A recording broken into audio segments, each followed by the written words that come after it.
As promised, I'm sending you what I prepared for the rehearsal dinner, but it was intended to be a speech, so that's how I'm going to deliver it.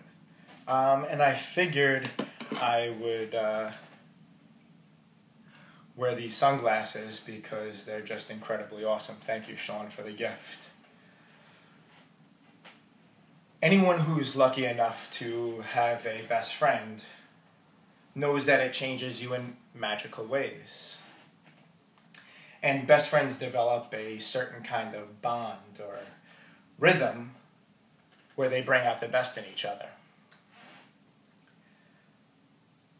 And so, for me and Sean, this bond or this magic began sometime over 25 years ago, let's say. So I just wanted to share with you a couple of stories from those past 25 years. We were in 8th grade. We were preparing a book report for Miss Laffey's English class. So we came up with the idea that we were going to put together our own version of Saving Private Ryan. We were all stoked about it. We were all gung-ho. Me, Louis D., Maddie Clavin, and of course, Sean. So yeah, we all watched this movie 3 or 4 times. Maybe I watched it 3 or 4 dozen times. But Sean, he read this book, this 500-page book, from front to back cover so that he can get every little detail to make this production Oscar-worthy. And let me tell you, it's a classic. You have to see it. But you think because he read this 500-page book, we would give him maybe the Tom Hanks role or the Matt Damon role or another lead role. But no, we gave him some phony character as an extra. I'm sorry, Sean, I apologize. Anyways, fast forwarding to high school, Mr. Bennett's calculus class, John Janawi barely passing, Sean Malone coasting to the top of his class, Sean Malone tutors John Janawi, and John Janawi escapes summer school. I owe you, Sean. I do owe you for that, all that time you put in with me. So, it wasn't all about academics with Sean. We liked to party a bit. We really did. So it was New Year's Eve, 2015, and we were planning this, small get-together, and Sean calls me up, and he whispers on the phone, and he goes, "Hey, John, listen, I'm going to slip my big brother Dan a $20 bill, and he's going to pick us up a 6-pack. So I go, okay, great.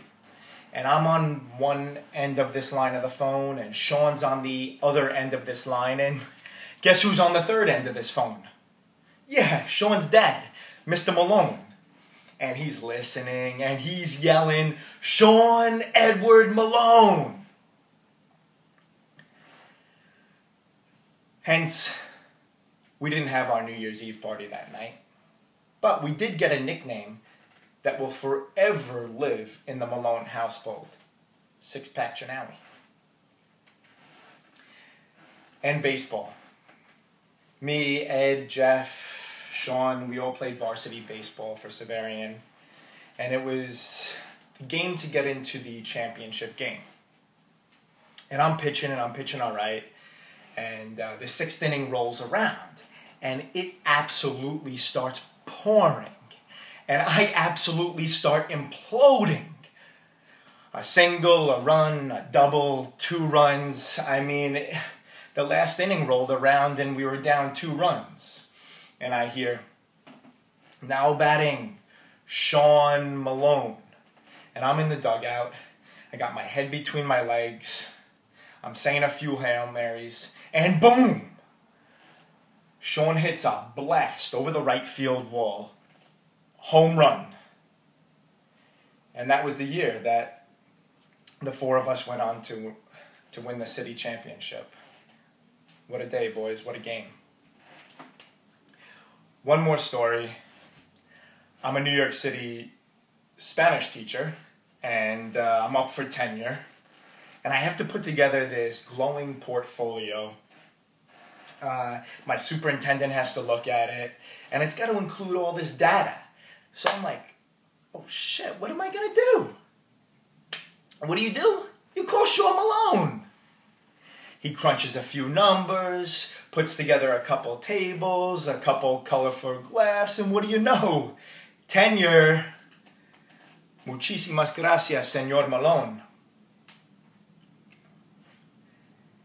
And so, anyways, I might consider myself Sean's best friend. But tonight, we're here to celebrate Sean, and excuse my grammar, his bestest friend, Connie. You see, Sean and Connie have created another type of bond, another type of rhythm, and another type of magic. So I want to wish you all the happiness, the love, and the continuation of your magic. Chindan.